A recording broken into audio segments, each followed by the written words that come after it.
পাখিটা হইল না আপন কপালেরই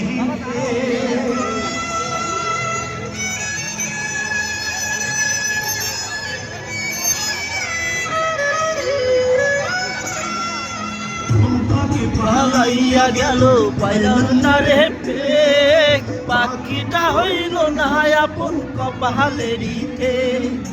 ভাবের বুঝি অভাব ছিল তাই এমন প্রতিশোধ নিল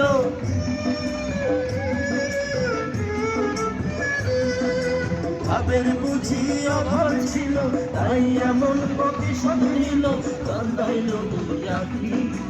উইরা গেছে খাঁচা ছেড়ে আমার পোষা পাখি আমি কোথায় রাখি উইরা গেছে খাঁচা ছেড়ে আমার পোষা পাখি কই এটা খাওয়ার জন্য আসছি ওয়ালাইকুম আসসালাম এখন রেডি হয় নাই ও আশা করো